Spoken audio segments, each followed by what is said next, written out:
O Senhor esteja convosco. Ele está no meio de nós. Proclamação do Evangelho de Jesus Cristo segundo Mateus. Glória a vós, Senhor. Naquele tempo, dirigindo-se Jesus ao chefe dos sacerdotes e aos anciãos do povo, disse-lhes: escutai esta outra parábola. Certo proprietário plantou uma vinha, pôs uma cerca em volta, fez nela um lagar para esmagar as uvas e construiu uma torre de guarda. Depois arrendou-a a vinhateiros e viajou para o estrangeiro.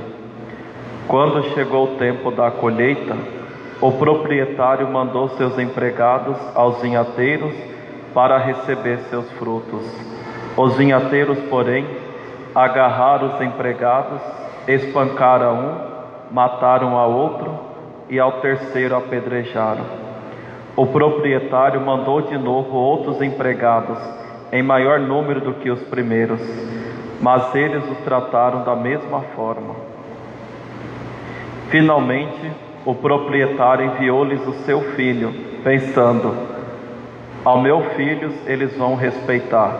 Os vinhateiros, porém, ao verem o filho, disseram entre si: este é o herdeiro, vinde, vamos matá-lo e tomar posse da sua herança.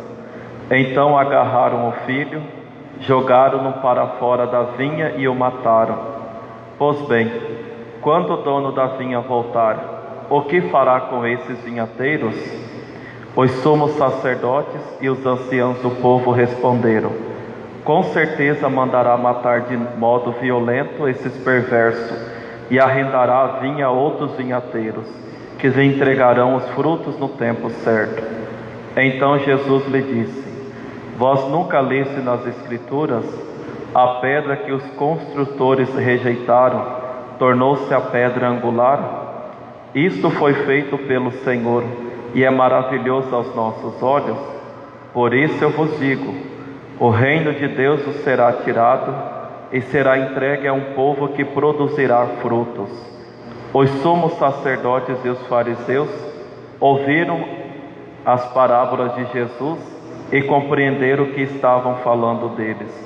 Procuraram prendê-lo, mas ficaram com medo das multidões, pois elas consideravam Jesus um profeta. Palavra da salvação. Glória a vós, Senhor. Louvado seja nosso Senhor Jesus Cristo. Para sempre seja louvado. Ave Maria, cheia de graça, o Senhor é convosco. Bendita sois vós entre as mulheres. Bendito é o fruto do vosso ventre, Jesus. Santa Maria, Mãe de Deus, rogai por nós, pecadores, agora e na hora da nossa morte. Amém. Maria, Mãe da Igreja, rogai por nós. Meus queridos irmãos e irmãs, celebramos hoje essa Santa Missa, nesta primeira sexta-feira do mês, em honra e em desagravo ao Sagrado Coração de Jesus. Celebrar o Sagrado Coração de Jesus é lembrar que Deus nos amou e que Deus nos ama por meio de um coração humano, que é o coração de Jesus, Deus que se fez homem por amor a cada um de nós. Esse coração que vivia abrasando de amor pelo Pai, mas também por cada um de nós. Mas nós sabemos que quando nós amamos, o maior drama que nós podemos passar no amor é esse amor não ser correspondido por aquela pessoa que é amada por nós. Então por isso que a igreja tem esse ato de reparação, para reparar o coração de Jesus por tantas ingratidões, por tantas faltas de amor de muitas pessoas para com nosso Senhor Jesus Cristo. Então nessa Santa Missa nós queremos consolar Jesus por todos esses pecados. No Evangelho de hoje, a igreja nos apresenta essa belíssima parábola dos vinhateiros homicidas. Geralmente a interpretação que nós fazemos desta parábola é sobre a eleição divina, no sentido que Deus ele tem os seus eleitos, Deus ele tem os seus prediletos. ou seja, ninguém é rejeitado. A questão é que cada um de nós somos chamados para uma realidade diferente. Aqui tem vários homens, mas Deus não chamou todos para serem padres, chamou apenas um que atualmente está aqui. Então, por que Deus faz dessa forma? Para que cada um de nós precisássemos um do outro. E foi assim desde antes da história do ser humano. Desde a história dos anjos, Deus sempre fez as suas escolhas. Por isso também que a liturgia nos apresenta a passagem de José de Egito, para mostrar José o eleito. Mas não é sobre a eleição divina que eu quero falar hoje, nesta Santa Missa. Eu quero chamar a atenção para algo que Jesus nos diz bem no início da parábola. Ele diz o seguinte: escutai esta outra parábola. Certo proprietário plantou uma vinha, pôs uma cerca em volta, fez nela um lagar para esmagar as uvas e construiu uma torre de guarda. Depois arrendou-a a vinhateiros e viajou para o estrangeiro. Quem é esse certo proprietário? É Deus. Quem é a vinha? Somos nós. E aqui nós temos que nos atentar a 3 características que Jesus fala. Ele fala que esse proprietário cercou essa vinha. Naquele tempo ele cercava as vinhas com pedras separadas. Depois ele construiu a torre de guarda para alguém ficar vigiando. E depois ele construiu também um lagar, onde as uvas eram esmagadas. O que Jesus quer dizer com essas 3 características para nós?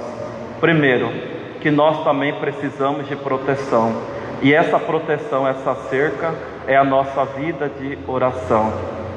Depois, essa torre de guarda nos lembra que nós precisamos estarmos vigilantes. Precisamos evitar tudo aquilo que nos leva ao pecado. Evitar as ocasiões de pecado, como tradicionalmente a igreja nos ensina. E o terceiro, esse lagar, que todos nós precisamos abraçar os sofrimentos do nosso dia a dia. Precisamos carregar a cruz, para que assim nós possamos produzir o nosso fruto. A vinha produz a uva, que depois vai produzir o vinho. E nós, o que nós iremos produzir? É a nossa conversão, a nossa santificação. Para isso precisamos de oração, precisamos estarmos vigilantes, precisamos carregar a nossa cruz. Se Jesus carregou a sua cruz, quem sou eu para não carregar a minha cruz do meu dia a dia? Lembremos também daquilo que Santo Agostinho dizia, né? Tenho medo do Deus que passa e não volta. Então tomemos muito cuidado. Talvez essa quaresma seja a última que nós temos para viver, seja a última que nós temos para mudar de vida, para buscarmos a conversão. É interessante, né, que no ano passado a gente pregava isso, e foi a última para muitas pessoas que nós conhecemos. Quem sabe não seja a nossa última também. Louvado seja nosso Senhor Jesus Cristo.